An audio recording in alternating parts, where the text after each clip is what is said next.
जय जिजाऊ जय शिवराय मित्रांनो. आज एक अभिमानास्पद गोष्ट म्हणजे आपल्या हॉस्टेलचा विद्यार्थी चैतन्य सुधाकर सवराते याने मागील 4 दिवस नांदेडमध्ये सुरू असलेल्या मोडी लिपीचे प्रशिक्षण घेतले आहे. बघू त्यानं काय काय शिकलेलं आहे. तर पहा, हे काय आहे चैतन्य? हे बघा. आता हे तू बाराखडी पासून सुरुवात केली बरोबर? हो. हे काय आहे? हे ग ग घ श त भ ही मोडी लिपी. श न ड छ ही बाराखडी मोडी लिपी म्हणून सरांनी शिकवली तिथं. ही मोडी लिपीची बाराखडी. हे हा ड, हा हे छ, हे नि- ळ. त्याच्यानंतर ही काय आहे? नंतर त्यांनी ते बालबोध सांगितला. म्हणजे आपल्या देवनागरी लिपीमध्ये जसे सांगतात तसं पहिल्यांदा सांगितलं. नंतर त्यांनी मोडी मधून लिहायला सांगितलं. नंतर त्यांनी आकार, वेलांटी आणि उकार शिकवला. हे पुढं काय आहे? नंतर त्यांनी ह द ध ख शिकवलं. नंतर र ट ठ ज न. त्यानंतर स बाराखडी सगळी इथपर्यंत सगळी झाली. बाराखडी शिकवली त्यांनी. त्याच्यानंतर बाराखडी कुठपर्यंत आहे? आता ही काय आहे? बाराखडी सगळी. हा ओके. त्याच्यानंतर पुढं आता ही सगळी बाराखडी झाली. त्याच्यानंतर काय वेलांटी शिकवल्या बरोबर आहे? हो. ही वेलांटी आणि बालबोध पुन्हा डबल, ठीक नाही? त्याच्यानंतर आता ही काय आहे? त्यांनी शिकवली की ज्या मोडी अक्षरांना काने असतात त्यांना र जोडता येतं. म्हणजे ज्या अक्षरांना काना असतो त्यांना खालून र जोडलं तर त्या अक्षराच्या पुढे र लिहायची गरज नसते. काना द्यायचा, कान्याच्या ऐवजी ते र लिहायचं. र लिहायचं. ओके. त्याच्यानंतर हे काय आहे? काना असलेल्या अक्षरांना बालबोधाप्रमाणेच उकार काढून त्याला र जोडतात. काना जर असला तर त्याला र जोडून त्याला काना पण वाचता येतं व र पण वाचता येतं. आता हे पंढरपूर नाव अशा पद्धतीने. ओके. त्याच्यानंतर आता हे पुढं काय आहे? हे रविवार.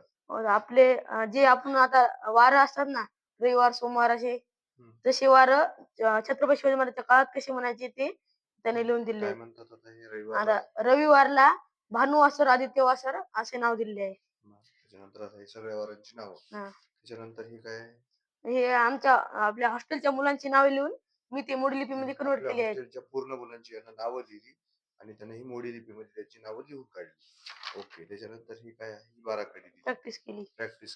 त्याच्यानंतर ही काय आहे?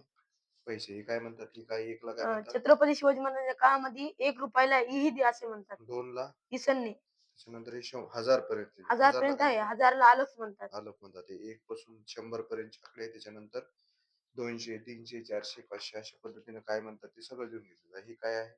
जर आपल्याला एखादी कुणबी नोंद सापडली जुन्या काळातली एखादं कागदपत्र तर त्याच्यावर ते इसवी सन कसं ओळखायचं ते सरांनी सांगितलेले आहे. काय असतंय?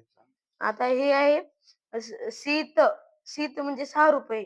खमसेन म्हणजे 50 रुपये व अल्फे म्हणजे 1000 रुपये व त्यामध्ये कोणत्या पण इसवी सणाला 600 ऍड करून सगळ्यांची बेरीज करून इसवी सन तयार होतं.